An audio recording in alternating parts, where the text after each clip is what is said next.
하나님의 말씀 함께 보시겠습니다. 레위기 12장 말씀입니다. 레위기 12장 하나님의 말씀을 같이 함께 한 목소리로 합독하겠습니다. 여호와께서 모세에게 일러 가라사대 이스라엘 자손에게 고하여 이르라. 여인이 잉태하여 남자를 낳으면 그는 7일 동안 부정하리니 곧 경도할 때와 같이 부정할 것이며 제8일에는 그 아이의 양피를 벨 것이요 그 여인은 오히려 30일을 지나야 사녀리 깨끗하리니 정결케 되는 기한이 차기 전에는 성물을 만지지도 말며 성소에 들어가지도 말 것이며 여자를 낳으면 그는 이 7일 동안 부정하리니 경도할 때와 같을 것이며 사녀리 깨끗하게 되면 66일을 지나야 하리라. 자녀간 정결케 되는 기한이 차거든 그 여인은 번제를 위하여 1년 된 어린 양을 취하고 속죄제를 위하여 집비둘기 새끼나 산비둘기를 취하여 회막목 제사장에게로 가져갈 것이요 제사장은 그것을 여호와 앞에 드려서 여인을 위하여 속죄할지니 그리하면 사녀리 깨끗하리라. 이는 자녀간 생산한 여인에게 대한 규례니라. 그 여인의 힘이 어린 양에 미치지 못하거든 산비둘기 둘이나 집비둘기 새끼 둘을 가져다가 하나는 번제물로 하나는 속죄 제물로 삼을 것이요 제사장은 그를 위하여 속죄할지니 그가 정결하리라. 아멘. 효와 행복 교제 함께 보시겠습니다. 정결해지기까지 기다리라. 제사장은 그것을 여호와 앞에 드려서 여인을 위하여 속죄할지니 그리하면 사녀리 깨끗하리라. 이는 자녀간 생산한 여인에게 대한 규례니라. 본장은 아이를 낳은 여인들에 대한 규례를 담고 있다. 아이를 낳은 여인도 정결해지기까지 기한을 지켜야 하는 것이다. 출산의 부정에 관해서 남자아이를 낳는 경우와 여자아이를 낳는 경우가 분명하게 구별되고 있다. 부정에서 깨끗해지는 데까지는 남아 출생의 경우 7일이 걸렸고 여아의 경우 14일이 걸렸다. 그뿐만 아니라 사녀리 깨끗해지는 데까지도 남아 출생의 경우 33일이 걸렸고 여아 출생의 경우 66일이 걸렸다. 아이를 낳은 여인은 오랜 기간 동안 성소에도 나올 수 없었다. 그뿐만 아니라 성물을 만질 수도 없었다. 그리고 이 기한이 지난 후 완전하게 정결함을 회복하려면 번제 제물과 속죄 제물을 바쳐야 했다. 물론 정결해지기 위해 제물을 바칠 때 빈곤한 여인의 경우에는 어린 양 대신에 비둘기를 바칠 수도 있었다. 비둘기를 드린다고 해도 제사의 행위의 효력은 조금도 손실되지 않았다. 타락 이후 인간의 출생은 영생을 위한 출생이 아니라 죽음을 향한 출생이 되었다. 출산 시의 고통은 인간이 죄악 중에 아기를 낳고 또한 죄악 중에 태어남을 말해준다. 그러나 대제사장이 되어 자신을 직접 대속제물로 하나님께 바치신 예수 그리스도에 의해 죽음을 향한 인간 출생의 모든 부정은 말끔히 제거되었다. 모든 인간에게 출생이 곧 영생의 축복이 되지는 않지만 예수님을 구세주로 믿고 구원받은 자들에게는 출생이 곧 영생의 기쁜 출발이 되는 것이다. 아멘. 본장에서 레위기 11장 15장까지 이어지는 정결 규례 중에 특별히 산모의 정결 규례를 다루고 있는 것을 우리가 볼 수 있습니다. 이러한 본문을 보면 크게 두 가지 구조의 내용을 가지고 있는 것을 볼 수 있습니다. 첫째는요, 출산으로 인한 산모의 부정함에 관한 규례가 1절에서 5절까지 기록되어져 있습니다. 아이를 낳은 여인은 정결하기까지 일정한 기간을 지켜야 비로소 성물을 만지거나 성소에 들어갈 수 있었습니다. 여기에 남자아이와 여자아이에 대한 출산은 각각 기간이 다른 것을 우리가 볼 수 있습니다. 두 번째는요, 출산한 산모의 정결 의식에 관한 규례입니다. 6절에서 8절의 말씀인데요, 출산한 산모는 일정한 기간이 지나면 성전에 나아가서 반드시 번제와 속죄제를 드려야 했습니다. 그러면서도 본장에서 임신 행위나 분만 과정이 죄의 행위로 간주되었거나 어떤 특정한 죄의 행위에 맞추어 설명하고 있는 구절을 우리가 찾아볼 수는 없습니다. 이러한 산모가 왜 하나님 앞에 나아가 그 정결 의식 가운데 번제와 속죄제를 그 대속을 필요로 했는가? 구체적이고 그 내용을 본문의 말씀에서는 기록하고 있지 않습니다. 지금도요, 우리에게 자녀 출산은 매우 크고 중대한 사건입니다. 특별히 인구가 매우 적고 사람들이 단명했던 고대 이스라엘의 사회 속에서는 더욱 그러했습니다. 출산은요, 신비함 그 자체였고요, 경이로움이었습니다. 그리고 위험으로 가득 차 있는 그런 인간에게 있어서, 인류에게 있어서, 특별히 여인들에게 있어서는 매우 크고 중대한 사건이었습니다.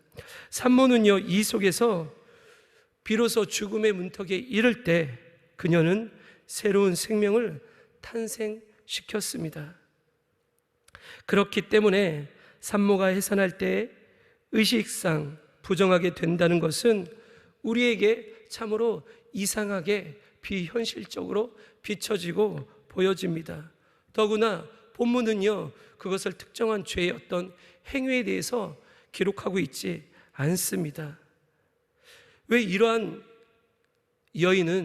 출산한 여인은 대속이 필요했을까? 더욱이요, 성경 전체는요, 결혼 관계 내에서의 성관계, 그래서 자녀를 출산하는 것을요, 죄로 여기지 않습니다. 오히려 이것은요, 결혼을 통한 자녀의 출산은요, 하나님의 축복으로 간주하고 있습니다. 이것이 성경 전체를 통해서, 특별히 구약의 모세 오경을 통해서 우리는 확실하고 확증할 수 있습니다. 그러므로 산모의 부정결함의 원인을 생명의 출산 과정에서 우리는 찾아서는 안 됩니다. 출산 자체가 하나님 앞에 부정결함을 가져다 주는 것이 아니라는 것이죠. 본문은요, 출산한 산모를 부정하게 만드는 것을 출산 후, 출산 과정 가운데 또는 흐르는 하열로 분명하게 우리에게 말해주고 있습니다. 출산한 산모의 정결 규정에서 산모 자신에게 유일하게 부정적인 점은요, 그 여인이 성막 구역 내로 들어갈 수 없다는 것과 거룩한 것을 만질 수 없다는 것에 있습니다. 산모는요, 이 기간 동안 절대 성전에 나아갈 수가 없었습니다. 성전의 기물들을 만질 수가 없었습니다.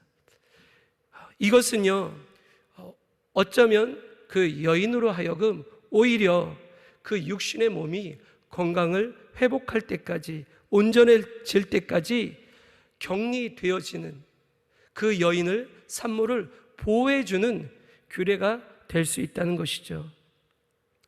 사실 이 격리의 시간 동안 산모는 많은 실용적인 유익을 가졌습니다.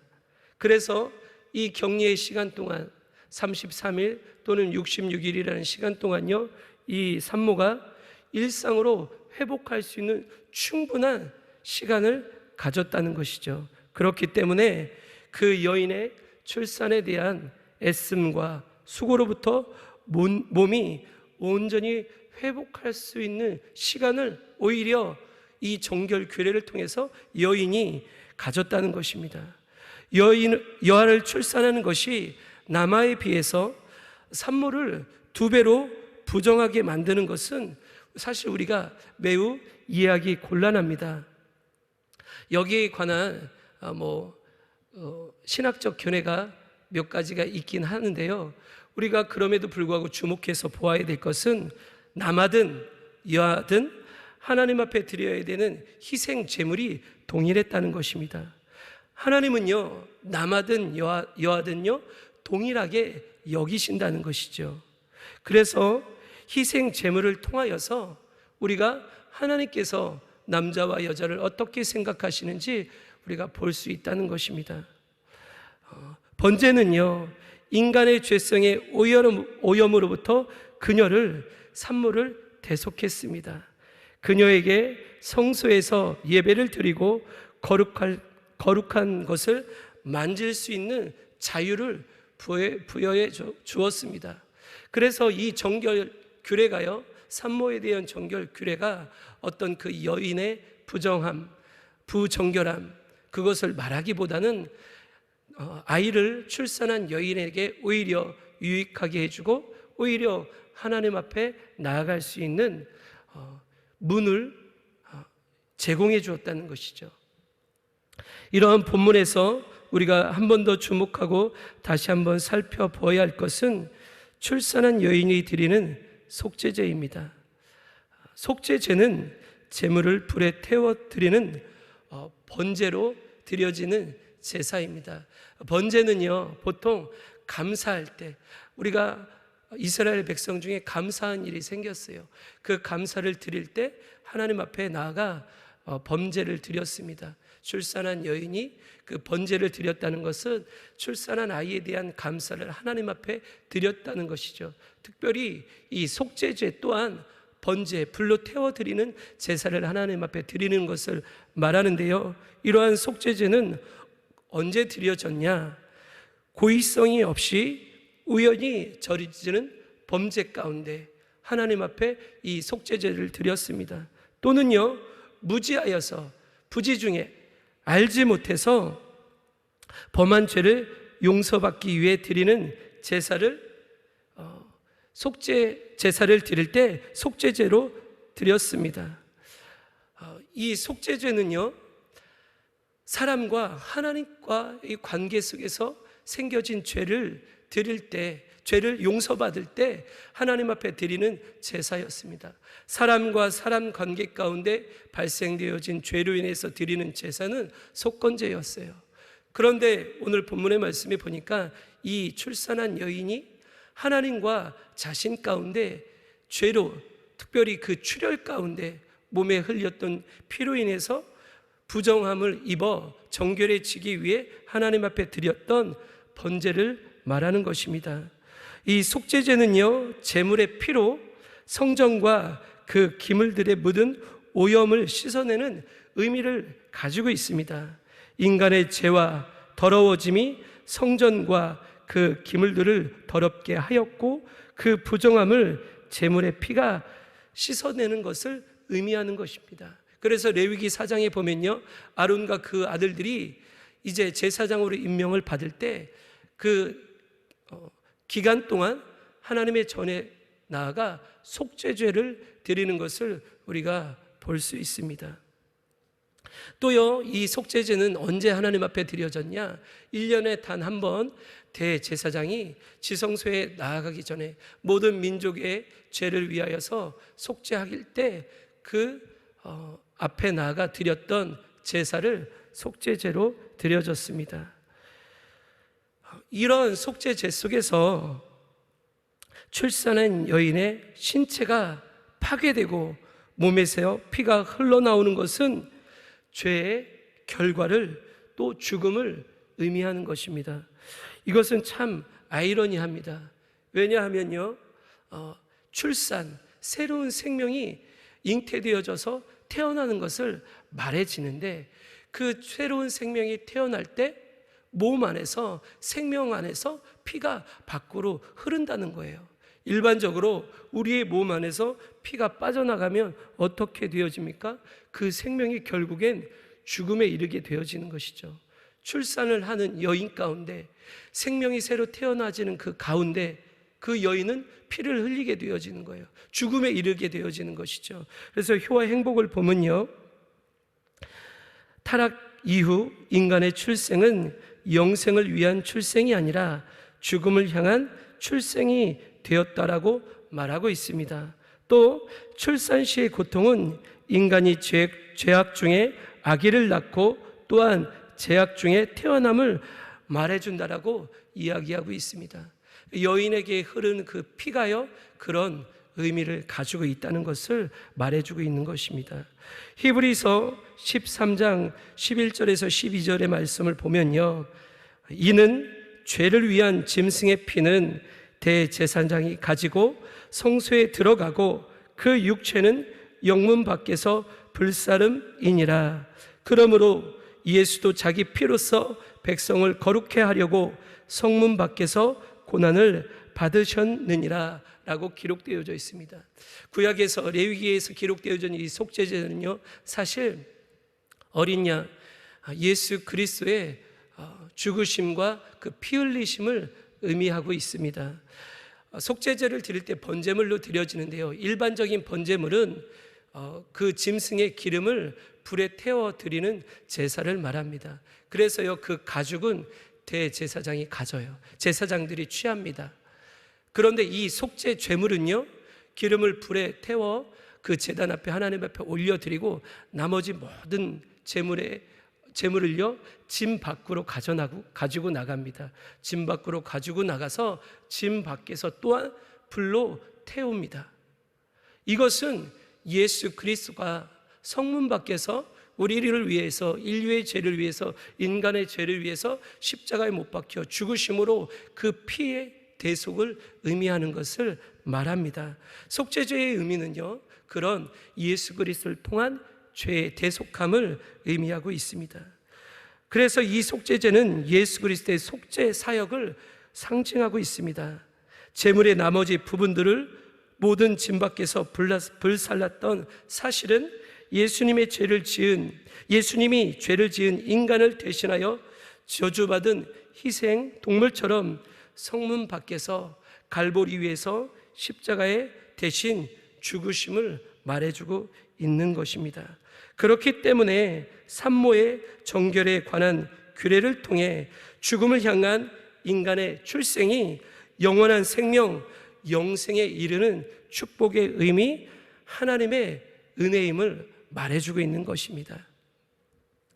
그리스도의 피로 죄사함을 받은 우리에게 이러한 정결의식, 속죄, 회개는요, 하나님의 징계나 저주가 아니라 오히려 은혜이자 축복인 것입니다. 사실 여러분, 이 출산한 여인이 가졌던 이 정결의식은요, 그 여인에게요 징계나 치리함이 아니었습니다. 현실적으로 아이를 출산한 여인에게 충분한 휴식과 몸을 회복할 수 있는 시간을 가져다 주었고요, 하나님 앞에서 그 제의 가운데 날마다 섬김으로 살아야 했던 이스라엘 백성 가운데 그 여인이 이제 그 모든 의무로부터, 책임으로부터 격리되어서 온전히 그 육신을 회복할 수 있는 시간을 가져다 주는 회복의 은혜의 시간이었습니다. 또한 그 충분한 회복의 시간을 갖고 번제와 속죄제를 통하여 하나님 앞에 드려짐으로 인하여서 그 출산, 기쁨, 감격, 얼마나 그것이 축하받을 일이고 얼마나 그것이 위대한 일입니까? 그런데 피 흘림으로 인하여서 생명을 낳았지만 그 여인은 사실 몸이 죽음에 이르는 그 가운데 속죄죄를 통하여서 그 출산이 오히려 더 기쁨이 되어지고 감사가 되어지고 은혜가 되어지는 하나님의 방편이었다는 것입니다. 은혜의 방편이었다는 것이죠. 그래서 이것은요, 징계나 저주가 아니라 오히려 하나님의 은혜이자 축복인 것입니다.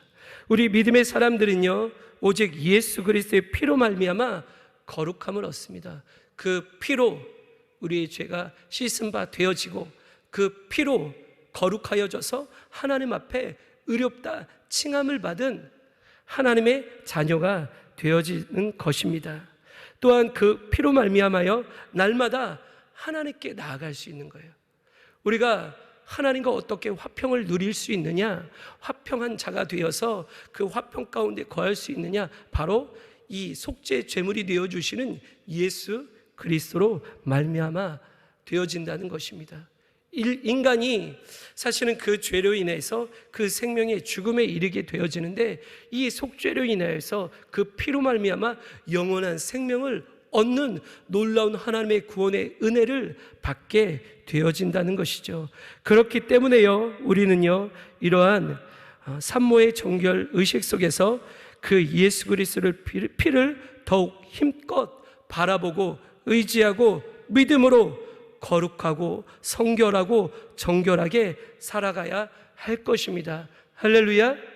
우리가 무슨 의가 있어서 하나님의 자녀가 되어지고 그 의 가운데 하나님 앞에 의로 칭함받아 사는 것이 아니라 우리는 죄인에 불과하고 여전히 죄 가운데 있지만 그 피로 말미암아 구속함을 얻고 죄사함을 받고 은혜 가운데 믿음으로 거룩하고 성결하고 정결하게 살아갈 수 있게 되어진다는 것이죠.